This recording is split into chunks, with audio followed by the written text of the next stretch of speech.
Alright,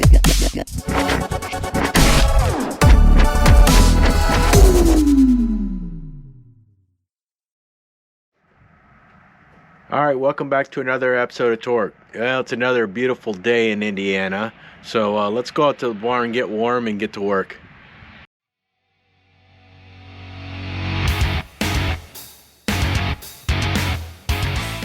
Okay, so the last few weeks I've been wiring, and wiring is extremely tedious, it's boring. I'm not going to bore you guys with the details, but I do want to give you an overview of some of the options that you have out there. I know a lot of people go to American Auto Wire or they go to Painless, which are both great kits, and I actually put the American Auto Wire into the El Camino there, and I'll show you a quick picture of that.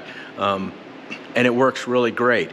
But if you're going to add a lot of circuits and you're going to put extras on, you may want to go for another option, and I'll show that in a minute. All right, as you can see, this is the new style fuse block. This is from American Auto Wire. It was a great kit. To me, it was easy to do. It's always time consuming. You can't get frustrated. You just have to take one circuit at a time. Take your time, and you can get it done.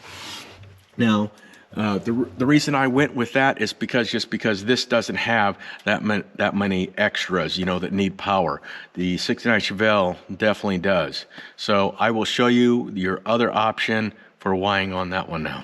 All right, you can see this is the Ron Francis fuse block, and I love these, but the only issue with these is that they're quite a bit larger, as you can see from the old style, and you have to locate this in a different location.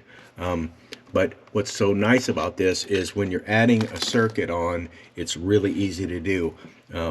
All the wires are color coded, they're numbered for which position they go here, and then they also are written where it goes or what circuit it is. Now, to add a circuit, all you have to do is crimp on a little connector and just loosen up the Phillips screw, add that in, and you're good to go. What also is really cool about this is that it has a thing called select a circuit.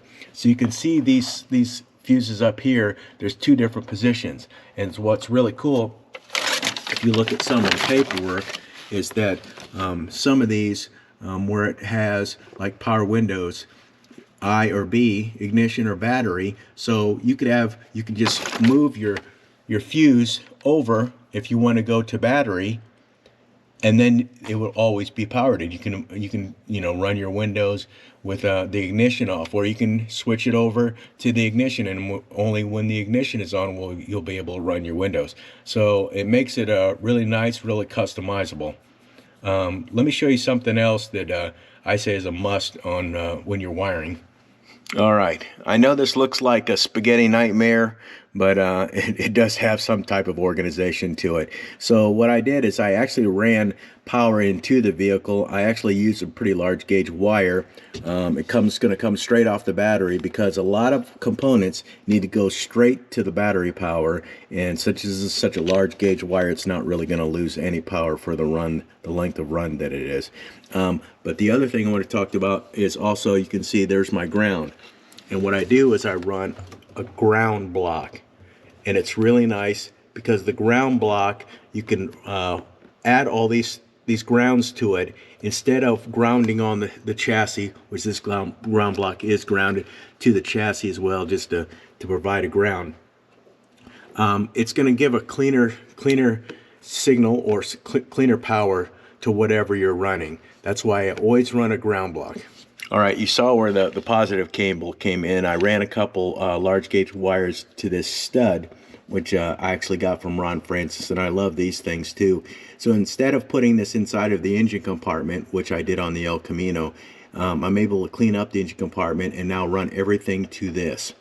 It makes everything a little bit neater, but you just have to be careful that you have enough room on there, because you do have battery power coming straight into this stud. And I will put a cover on this, and this thing actually snaps closed to actually cover that up. But it will clean up your engine compartment, make it look a little bit better.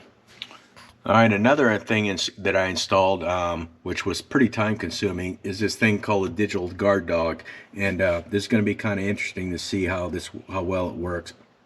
I have tried the remotes. The remotes work well on it. I do have power door locks, power windows on this thing. This thing taps into a lot of stuff, and it's pretty cool. It has a proximity sensor so that when you walk up to the vehicle, the doors unlock, and then it's a push button start. No key for starting this, which is pretty cool. So hopefully it works pretty well. I'm sure you guys will see this on a later episode. All right, I'll show you some tooling just really fast. So here's your standard strippers and crimpers, and I've had these for years, and they work pretty decent. But I purchased this a few years ago, and I absolutely love it. It's the ratcheting style, and it works perfect every time. Absolutely love these.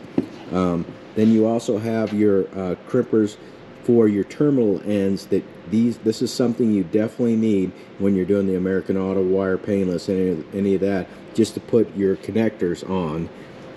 The terminal ends have to be crimped onto the wire, and you need these in order to do that.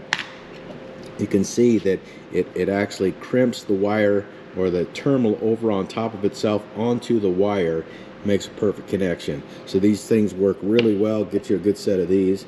And then I do use an automatic set of well, it's not automatic, but it is a set of strippers. I actually love this thing. I've had it for years. And then a good set of dikes. I will show you something else that I love to use, and that's weather pack connectors. Weather pack connectors, they can get a little pricey, but they work really well. So anything that's going to be on the exterior of the car, anything that's going to see any kind of weather, of course it's going to block out all that with the seals on these things.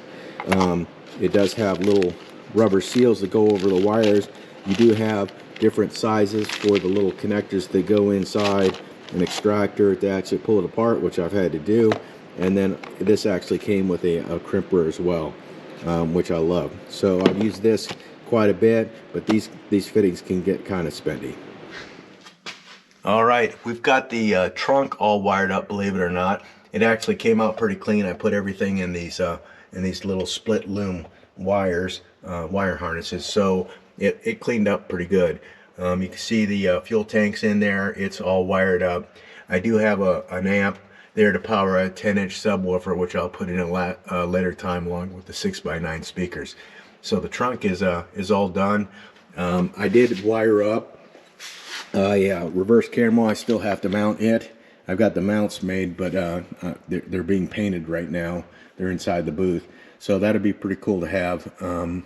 Yeah, let me just show you the last thing for today.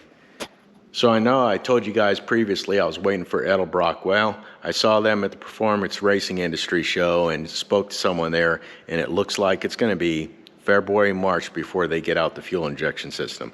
So I got on Summit. Luckily, they do have the Holley Stealth in stock, or they did, so I opted to that. So I'm putting on this Holley Stealth system. I did have a Commander 950 on my my 71 Chevelle, and it took a little bit of tuning. This has got mixed reviews. I mean, it's got a lot of people that absolutely love them, so we're going to try that. And then it also got the distributor that goes with it, Hyperspark, the CD ignition box, and the coil. So hopefully it works pretty good. The only thing that's scary for me is I am going to mount these on the firewall. So hopefully this system works. Otherwise, I'm going to have some ugly holes there. So that's a pretty good update of where I am right now. I hope you guys enjoyed it. Hope you guys learned something a little bit about wiring, and I hope to see you on another episode of Torqued.